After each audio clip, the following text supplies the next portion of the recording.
Honda Beat 110 Fi version 3 ang bagong pagkakaguluhan ng mga consumer sa market. Hindi lang sa fuel efficiency ang magugustuhan mo dito dahil napakaraming magandang features ang nilagay ng Honda dito. Isa na nga dyan yung kanyang USB charging port at ang kanyang bagong looks, lalo na sa headlight na fully LED na ito.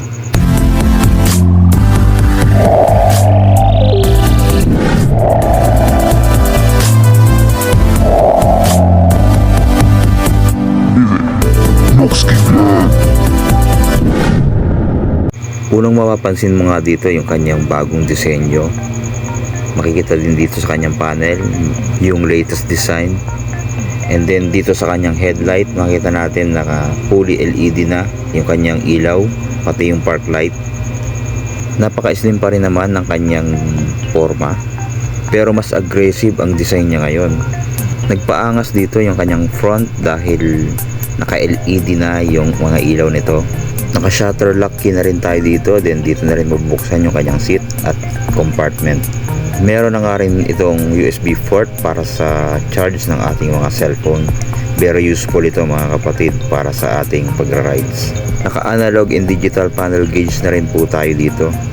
At kung mapapansin natin ay may pagkakaiba na siya kesa dun sa version 2. Ayan, meron na rin kulay yung kanyang gauge. Then finally, nirelease na nga dito sa Pilipinas itong Honda Beat 110 Fi version 3. Merong tatlong variation ang nilabas dito sa Pilipinas.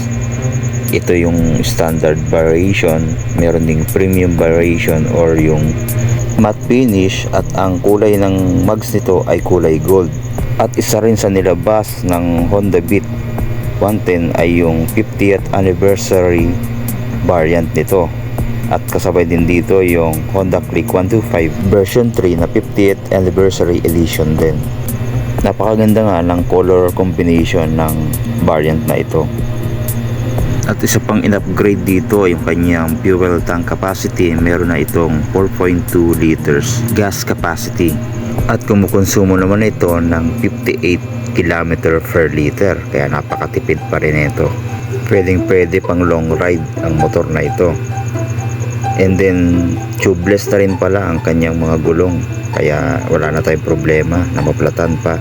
So ayan po ang bagong Honda Beat 110 Fi version 3. So ito na ba ang motor na hinahanap mo or yung motor na para sa'yo?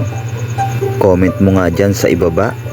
So ayan, maraming salamat po. Abangan natin yung full review natin dito once na nilabas na sa market itong Honda Beat 110 Fi version 3. Stay safe and ride safe, and God bless.